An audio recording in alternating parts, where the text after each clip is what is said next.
10 de la mañana con 12 minutos, un nuevo fondo de daños y pérdidas por el cambio climático fue aprobado en la COP27 con un rol clave de Chile en esta negociación. Es sobre lo que vamos a conversar ahora con el subsecretario de Medio Ambiente, Maximiliano Proaño. Gracias por el contacto, subsecretario.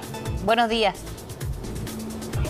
Buenos días, Frecia. Buenos días, Sebastián. Gracias por conversar con nosotros. Bueno, desde la perspectiva chilena, ¿cuál es el balance que se hace de esta COP27, subsecretario?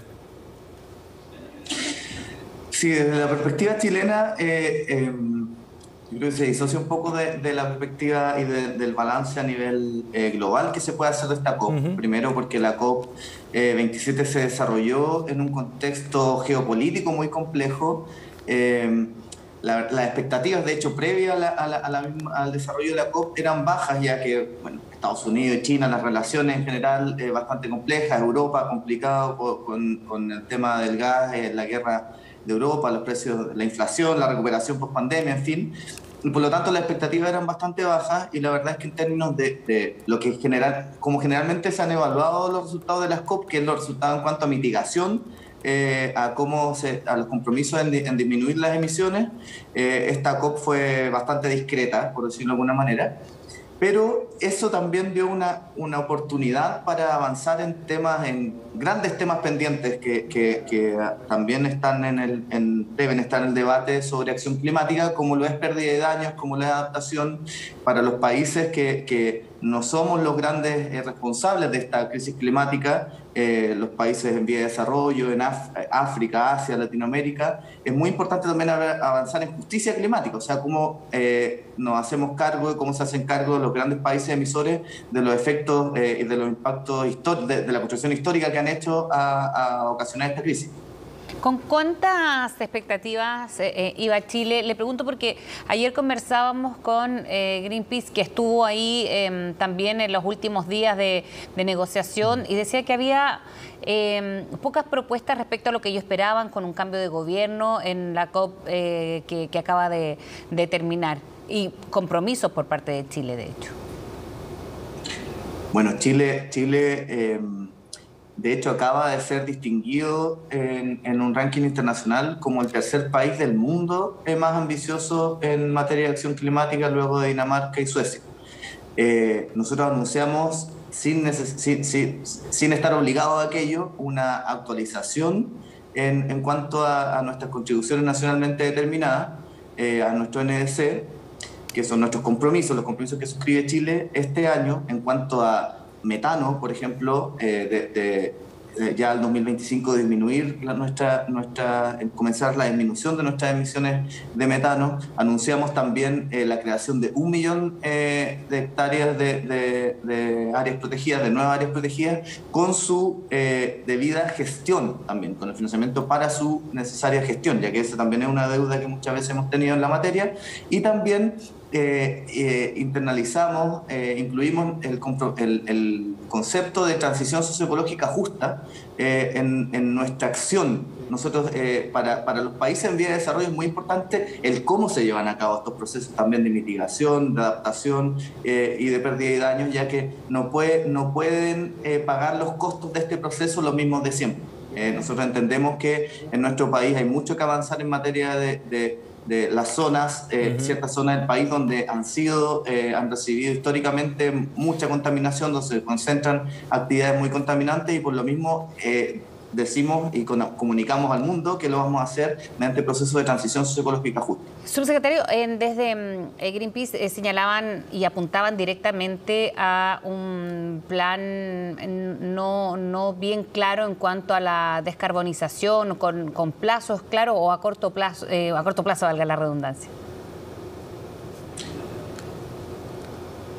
Sí. Bueno, nuestro compromiso como gobierno es acelerar el proceso de descarbonización de nuestro país. Ya existe desde el gobierno anterior una ruta trazada, y nosotros queremos acelerar ese proceso. En ese trabajo está el Ministerio de Energía. Nosotros también hemos estado pendientes y apoyando ese proceso de conversación con las empresas, y también en términos de generar la estructura jurídica y de políticas públicas para hacerlo posible. O sea, por ejemplo, hace poco se aprobó la ley de de almacenamiento para la energía, que era un tema muy necesario, muy pendiente. La ley de biocombustibles también se aprobó hace poco, se promulgó, y eso es nuestro compromiso, generar también la estructura, las políticas y la regulación necesaria para facilitar este proceso de salida de las termoeléctricas a carbón, insisto, mediante procesos de transición socioecológica justa. Tiene que ser social y ecológicamente justo este proceso. Subsecretario, respecto al desarrollo de la COP, usted mencionaba lo importante que era que esto sirviera como un cambio para evitar que los mismos de siempre terminaran pagando por los efectos del cambio climático, ¿no? ¿Usted siente que desde la perspectiva chilena, hubo un cambio en esta COP27 respecto a la voluntad, a la disposición de determinados países, sobre todos los que tienen más recursos, de financiar estos procesos, ya sea de compensación por los daños o bien de los procesos de adaptación al cambio climático? Sí, la verdad es que no fue fácil. Uno de los principales resultados de esta COP a destacar, digamos, es que se anuncia la creación de un fondo para pérdida y daño. Claro. La creación de este fondo, los países, los grandes emisores, por decirlo así, Europa, Estados Unidos, China, habían sido históricamente reacios a generar este fondo, y por lo mismo es una materia en la cual nos debemos sentir orgullosos como chilenos, ya que nuestro país, nuestra ministra Maisa Rojas, jugó un rol muy importante en lograr esto. Fue una de las cofacilitadoras, liderando las conversaciones y las negociaciones.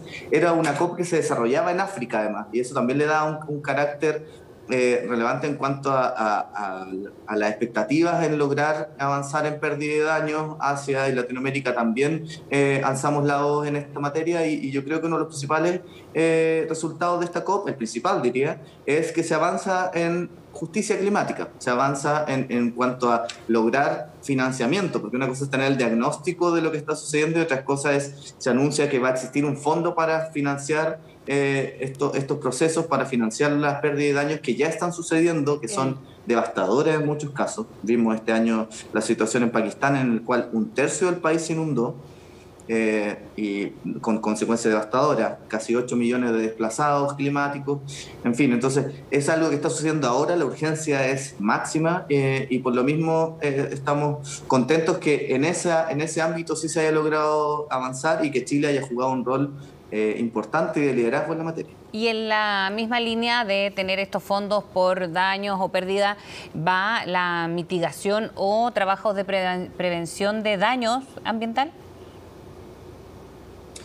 Claro, porque está por una parte la discusión en cuanto a mitigar, o sea, cómo reducimos nuestras emisiones a escala global. Chile en esa materia ha sido bastante ambicioso, y en general lo cierto es que hay que ser más ambicioso a nivel global para lograr el objetivo de que la temperatura no suba más allá de 1,5 grados al 2030. La verdad es que los informes del IPCC crecientemente dicen que hay que ser más ambiciosos, que no lo estamos logrando, que se nos cierran las ventanas de oportunidad. O sea, hay una urgencia ahí, y la verdad es que esta COP en esa materia, en cuanto a cómo reducimos las emisiones, no fue exitosa, hay que decirlo con toda honestidad.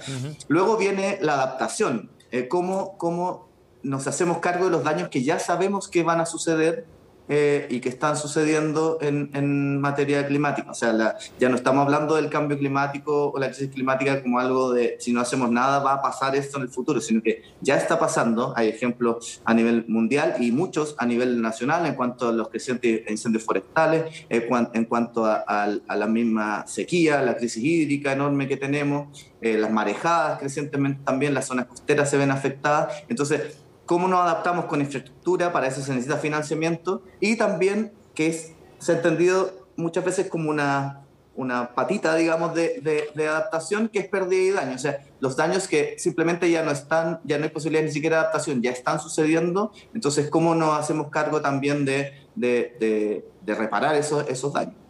En ese sentido, sobre este fondo que se va a crear para ir reparando esos daños, ¿Chile podría verse beneficiado de alguno de esos fondos o recursos, subsecretario?